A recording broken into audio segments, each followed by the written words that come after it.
Bonjour chers internautes, moi c'est Yao Kwame Frank.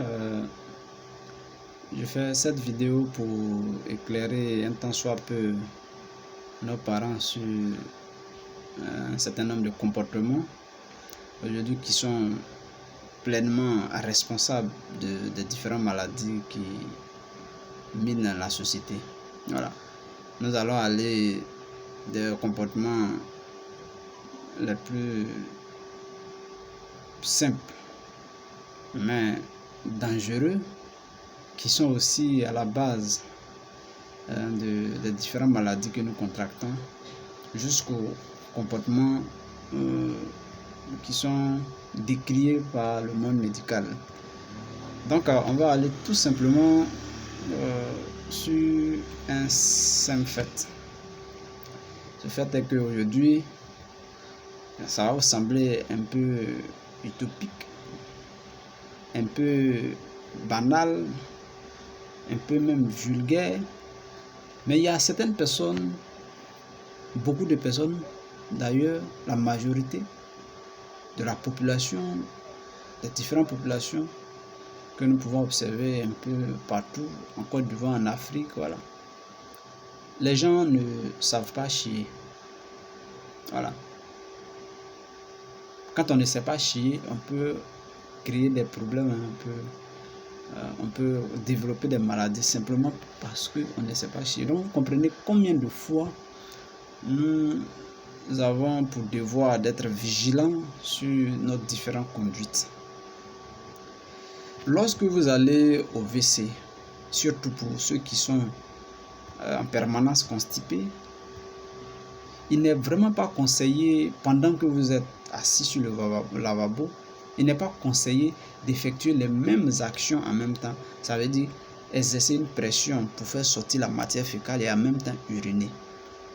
Parce que l'énergie que vous fournissez pour faire sortir les selles, surtout quand vous êtes constipé, cette énergie est suffisamment trop pour accompagner l'urine.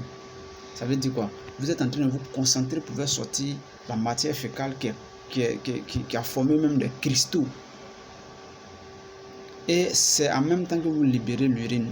Quand c'est comme ça, cette même pression est exercée sur la prostate, est exercée aussi sur les parois de la voie urinaire, ce qui peut occasionner après des problèmes au niveau de la prostate. Parce qu'il n'est pas conseillé de forcer l'urine. C'est pas conseillé, mais quand vous allez au WC, que vous faites de façon simultanée ces deux actions, vous forcez sans le savoir l'urine. Vous comprenez? Donc ce que je voudrais que vous sachiez, c'est que quand vous allez au WC, ne soyez pas pressé, urinez comme si vous étiez en train d'uriner sans pression. Et après quoi, vous pouvez exercer une pression pour faire sortir les selles. C'est vrai qu'en faisant, en exerçant cette pression, vous allez uriner. Mais quand la vessie est enflée, quand la vessie est gonflée, que vous devez uriner, qu'il y a encore de la pression, c'est ça qui est déconseillé. Sinon, la quantité d'urine qui vient souvent de façon saccadée, quand on a pratiquement vidé toute la vessie, cette pression-là ne peut pas avoir une répercussion considérable sur la vessie. Mais pendant que vous manifestez ce besoin énorme là d'uriner, que la vessie, votre bas-ventre est vraiment bien gonflée, et que vous forcez, c'est là que le problème s'installe. Vous pouvez créer des maladies urinaires, des maladies prostatiques.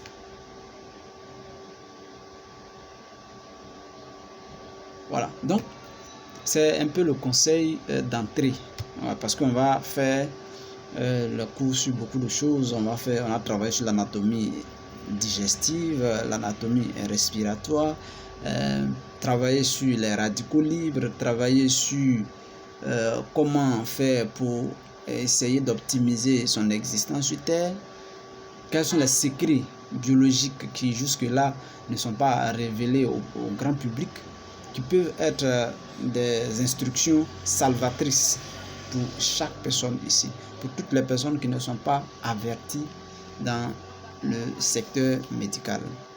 Voilà, donc je vous dis encore merci pour l'attention que vous accordez à cette vidéo, une vidéo qui pour l'instant est en train de jouer un rôle capital dans la vie des uns et des autres. Donc, vous allez après suivre, vous allez vous abonner à cette page et suivre ensuite. Nous allons dérouler tout le programme. Voilà, on va le faire incessamment afin que les gens puissent vraiment connaître le programme des cours. Ceux qui souffrent de maladies cardiovasculaires, ceux qui souffrent des maladies digestives, ceux qui souffrent des maladies liées aux organes vitaux tels que le foie, les reins, voilà. Quels sont les gestes à ne pas commettre pour endommager un organe vital? Tout ce programme-là ne se fera pas en une seule minute ou en 10 minutes. Ça va se faire, c'est un programme, on va le faire sur toute l'année. Donc, pour ceux qui tiennent beaucoup à leur santé, je vous demande de vous connecter à cette page parce que les gens pensent que le désespoir est total, alors que nous avons encore des éléments encore naturels qui peuvent nous assurer une longévité. Il y a certains pays asiatiques, par exemple, qui n'ont pas la commodité que nous avons, la commodité biologique, naturelle que nous avons pour nous assurer une santé. Mais nous périssons simplement parce que nous manquons de connaissances. Sinon, les outils que Dieu a voulu bien, comment on appelle, leur existence, existe encore parmi nous. Voilà, nous avons des plantes encore que nous pouvons utiliser, des petits secrets que nous pouvons utiliser. Nous devons surtout nous orienter vers la connaissance afin de nous éloigner de l'ignorance. Je vous remercie et à bientôt.